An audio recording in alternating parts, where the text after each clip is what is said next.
एक घने जंगल में सूरजपुर नाम का गांव था। सूरजपुर बाहर से देखने में एक ही गांव लगता था, लेकिन असल में वो दो हिस्सों में बटा हुआ था। एक हिस्सा था पूरब सूरजपुर और दूसरा था पश्चिम सूरजपुर। पूरब सूरजपुर में हर साल जमकर बारिश होती थी। बादल घिरते, बिजली चमकती और पानी खेतों में भर जाता। वहीं दूसरी तरफ पश्चिम सूरजपुर था, जहां पिछले 10 सालों से एक बूंद पानी नहीं गिरा था। पश्चिम सूरजपुर की एक सुबह एक बूढ़ा किसान अपनी सूखी जमीन को देखता हुआ बोला। ए धरती माँ, तुझे क्या हो गया? तू हमें पहचानती भी है या नहीं?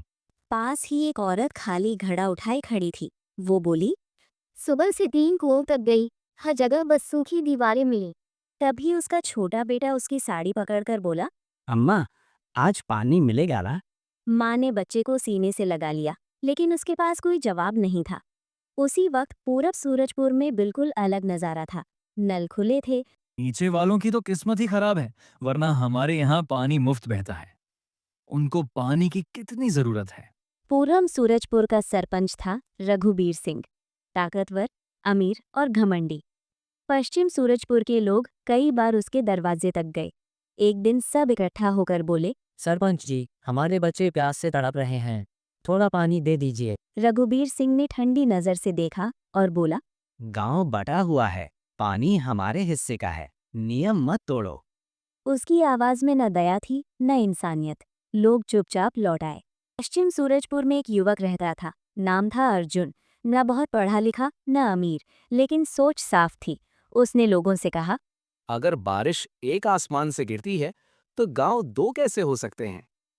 कुछ लोगों ने हंसकर बात टाल दी, लेकिन अर्जुन के मन में ये सवाल आग की तरह जलता रहा। एक दिन अर्जुन खुद पूरब सूरजपुर गया। वो सरपंच के सामने खड़ा हुआ और बोला। सरपंच जी, पानी रोकना पाप है। आज हमारे यहाँ सूखा है, कल यहाँ भी हो सकता है। रघुवीर सिंह हंसा और बोला। तू मुझे सिखाएगा? जा, पहले अपने सूखे की फिक्र कर। अर्जुन अपमानित होकर लौट आया, लेकिन उसका हौसला नहीं टूटा। कुछ दिन बीते। एक शाम आसमान में अचानक काले बादल छा गए। पूरब सूरजपुर में जोरदार बारिश शुरू हुई। लोग पहले खुश हुए। किसी ने कहा, आज तो मजा आ गया। बारिश रुकने का नाम नहीं ले रही थी। रात होते होते नदी तेजी से भर गई। खेत डूब गए, घर गिरने लगे।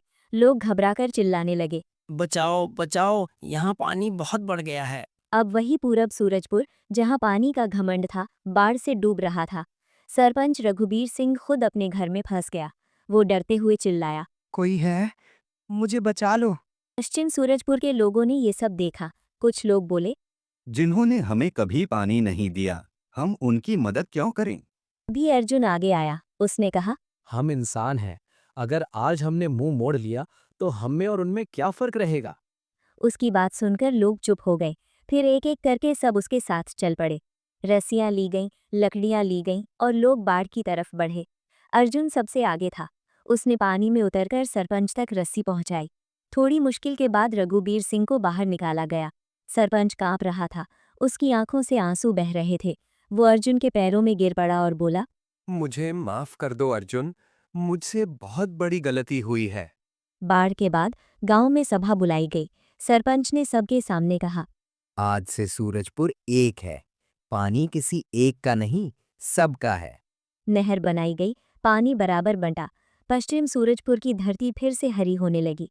पानी से बड़ा कोई धर्म नहीं और इंसानियत से बड़ी कोई ताकत नहीं। ऐसे ही कहानियाँ देखने के लिए हमारे चैनल सब्सक्राइब करें और कमेंट में बताना आपको कहानी से क्या सीखने को मिला।